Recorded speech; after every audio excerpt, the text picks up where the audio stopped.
Baik, bismillahirrahmanirrahim. Assalamualaikum warahmatullahi wabarakatuh. Kita lanjutkan perkuliahan kita. Ya, topik pada perkuliahan kali ini adalah dimensi-dimensi struktur organisasi. Saya mengambil topik ini, materi ini dari internet dengan sumbernya adalah sebagai berikut. Baik, masuk ke pembahasan apakah struktur organisasi itu. Ya, struktur organisasi dapat didefinisikan sebagai, kalau menurut Robbins ya, di tahun 1990, how tasks are allocated, who report to whom, and the formal coordinating mechanism and interactions pattern that will be followed. Kemudian masih menurut Robbins di tahun 1994, tidak ada kesepakatan umum di antara para teoretikus mengenai apa yang saya ulangi lagi. Tidak ada kesepakatan umum di antara para teoretikus mengenai apa yang diartikan sebagai struktur organisasi. Ya, menurut Hodge di tahun 1997, struktur organisasi mengacu pada hubungan di antara elemen-elemen sosial yang meliputi orang, posisi, dan unit-unit organisasi di mana mereka berada. Ya, menurut McFarland, organization structure, we mean the pattern, a network of relationships between the various positions holders. Dan menurut Bursanto, struktur adalah cara bagaimana sesuatu itu disusun. Jadi, struktur organisasi dapat diartikan sebagai cara bagaimana suatu organisasi itu disusun. Seperti itu Mas dan Mbak ya. Oke, masuk ke 3 dimensi struktur organisasi. Ada kompleksitas, ada formalisasi, dan ada sentralisasi versus desentralisasi. Oke, kompleksitas. Ya, poin A. Kompleksitas merujuk pada tingkatan diferensiasi yang ada di dalam sebuah organisasi. Diferensiasi horizontal mempertimbangkan tingkat pemisahan horizontal antara unit-unit. Diferensiasi vertikal merujuk pada kedalaman hierarki organisasi. Dan diferensiasi spasial meliputi tingkat sejauh mana lokasi fasilitas dan para pegawai organisasi tersebar secara geografis. Menurut Robbins di tahun 1994. Oke, masih terkait dengan kompleksitas, menurut Kusdi di tahun 2011, kompleksitas struktur menggambarkan derajat diferensiasi dalam suatu organisasi, baik diferensiasi horizontal, vertikal, maupun spasial. Peningkatan salah satu dari jenis diferensiasi ini secara otomatis akan menambah kompleksitas struktur sebuah organisasi. Ya, misalnya kalau ada unit lain yang bertambah kan makin kompleks ya di sebuah organisasi Mas dan Mbak. Oke. Ya. Masuk ke diferensiasi organisasi. Berdasarkan pendapat-pendapat tersebut, dalam kajian kompleksitas organisasi terdapat 3 bentuk diferensiasi, yaitu horizontal, vertikal, dan spasial. Oke. Diferensiasi horizontal merujuk pada tingkat diferensiasi antara unit-unit berdasarkan orientasi para anggotanya, sifat dari tugas yang mereka laksanakan, dan tingkat pendidikan dan pelatihannya. Menurut Robbins di tahun 1994, semakin banyak jenis pekerjaan yang ada dalam organisasi yang membutuhkan pengetahuan dan keterampilan yang istimewa, semakin kompleks pula organisasi tersebut. Oke, masih terkait dengan diferensiasi horizontal. Bukti nyata pada organisasi yang menekankan diferensiasi horizontal adalah spesialisasi dan departementalisasi. Spesialisasi merujuk pada pengelompokan aktivitas tertentu yang dilakukan suatu individu. Spesialisasi fungsional sama dengan spesialisasi pada pembagian kerja, sedangkan spesialisasi sosial sama dengan spesialisasi pada individu.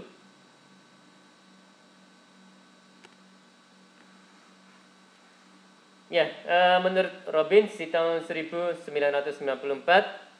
departementalisasi adalah cara organisasi secara khas mengkoordinasikan aktivitas yang telah didiferensiasi secara horizontal berdasarkan fungsi, geografis, produk, atau proses.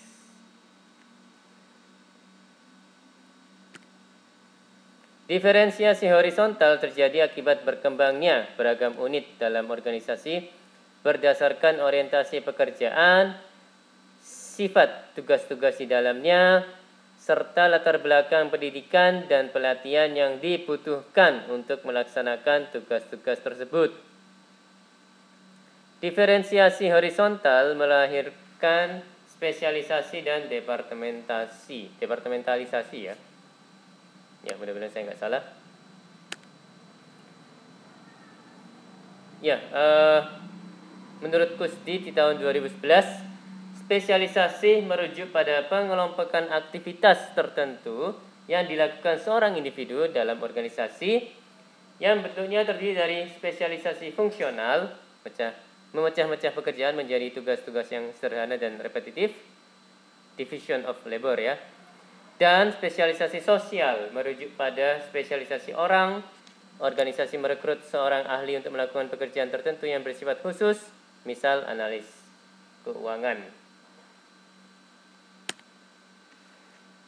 Oke, yang menurut Kusdi di tahun 2011, departementasi merujuk pada pengelompokan berdasarkan spesialisasi-spesialisasi yang ada dalam organisasi, baik spesialisasi fungsional maupun sosial yang dapat dilakukan berdasarkan jumlah orang, fungsi, produk atau jasa, klien, geografis, atau proses. Ya, masuk ke pembahasan terkait dengan diferensiasi vertikal. Ya, menurut Robbins di tahun 1994, merujuk pada kedalaman struktur, makin banyak tingkatan yang terdapat di antara top manajemen dan tingkat hierarki yang paling rendah, makin besar pula terjadinya distorsi dalam komunikasi dan makin sulit mengkoordinasikan pengambilan keputusan dari pegawai manajerial, serta makin sulit pula bagi top manager untuk mengawasi kegiatan bawahannya. Ya kan semakin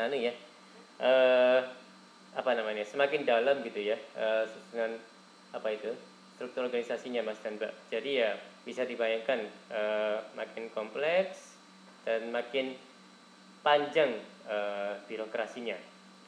Faktor yang paling menentukan terhadap tingkat diferensiasi vertikal adalah rentang kendali. Ya, rentang kendali atau span of control. Ada beberapa poin yang menurut Robbins di tahun 1994. Ya, yang pertama, menetapkan jumlah bawahan yang dapat diatur dengan efektif oleh seorang manajer. Jika rentangnya lebar, poin berikutnya, para manajer akan mempunyai banyak bawahan yang melapor kepadanya. Poin berikutnya, jika sempit, para manajer hanya mempunyai sedikit bawahan yang melapor. Dan yang poin berikutnya, jika hal-hal lainnya dianggap sama, makin kecil rentangnya, makin tinggi organisasinya. Oke, masuk ke diferensiasi spasial. Menurut Robbins di tahun 1994, ya ada beberapa poin. Poin pertama merujuk pada tingkat sejauh mana lokasi kantor, pabrik, dan personalia sebuah organisasi tersebar secara geografis. Poin berikutnya, diferensiasi spasial dapat dilihat sebagai perluasan dari dimensi horizontal dan vertikal. Artinya adalah memungkinkan untuk memisahkan tugas dan pusat kekuasaan secara geografis. Pemisahan ini mencakup penyebaran jumlah dan jarak. Oke, masuk ke poin B, formalisasi. Ya, merujuk pada tingkat sejauh mana pekerjaan dalam organisasi itu distandarisasikan atau diformalisasikan untuk mengatur para pegawainya. Jika sebuah pekerjaan distandarisasikan atau diformalisasikan, maka pemegang pekerjaan sudah memiliki kejelasan tentang apa yang harus dikerjakan, kapan, dan bagaimana harus mengerjakannya. Formalisasi adalah suatu ukuran tentang standarisasi.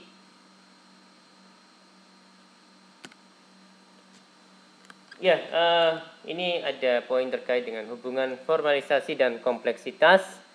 Jadi, diferensiasi horizontal tinggi, pegawai tidak profesional, formalisasi tinggi. Sedangkan diferensiasi horizontal tinggi, sedangkan pegawai profesional, maka formalisasinya rendah.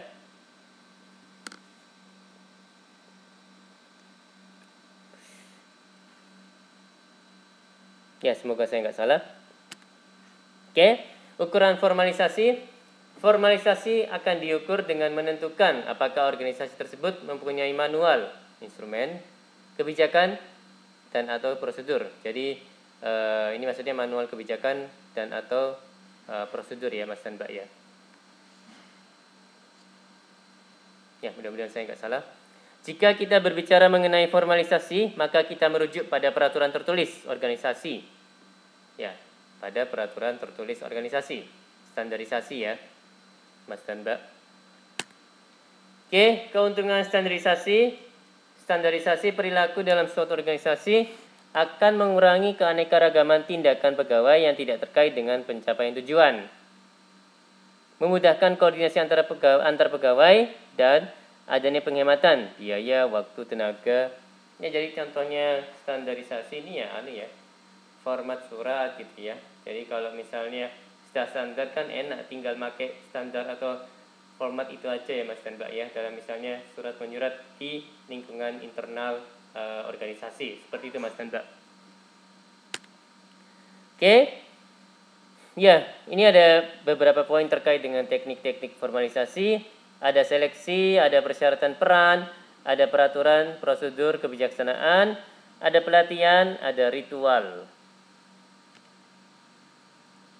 Oke, masuk ke poin C, sentralisasi versus desentralisasi. Sentralisasi merujuk kepada tingkat di mana pengambilan keputusan dikonsentrasikan pada suatu titik tunggal di dalam organisasi. Konsentrasi yang tinggi menyatakan adanya sentralisasi yang tinggi, sedangkan konsentrasi yang rendah menunjukkan sentralisasi yang rendah atau yang disebut desentralisasi. Hambatan pada sentralisasi ada beberapa poin ya. Ya, ada hanya memperhatikan struktur formal dan bukan dengan struktur informal. Ya mungkin maksudnya itu kaku gitu ya. Memperhatikan kebebasan dalam pengambilan keputusan. Ya, konsentrasi pada seseorang, unit atau tingkat, seperti itu Mas dan Mbak.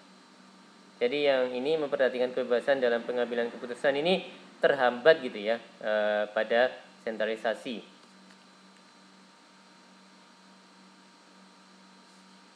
Ya, semoga saya nggak salah. Oke, masuk ke keuntungan desentralisasi. Desentralisasi meminimalisasi kelemahan dari keterbatasan manajer terhadap penguasaan jumlah informasi.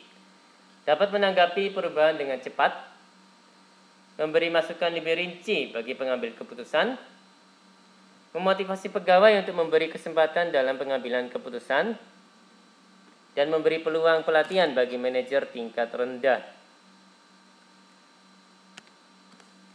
Oke, sedangkan keuntungan sentralisasi, ya ada beberapa poin. Ada keputusan yang diambil secara terpusat akan bersifat komprehensif organisasi secara menyeluruh. Ya namanya sentralisasi ya. Kalau pimpinan memutuskan A ya semua bawahan, semua pihak akan mematuhi A tersebut.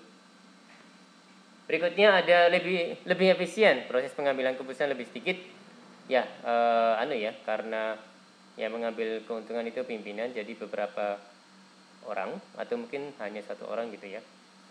Kemudian lebih efektif, pengambilan keputusan lebih terarah pada pencapaian tujuan utama, pengambilan keputusan lebih terarah pada pencapaian tujuan utama organisasi secara menyeluruh. Ya, karena memang sentralisasi, jadi orang yang mengambil keputusan sedikit gitu ya, jadi bisa lebih terarah pengambilan keputusannya. Jadi ya based on tujuan yang ingin dicapai gitu ya, maka memutuskan ini, misalnya seperti itu Mas dan Mbak. Ya, semoga saya nggak salah.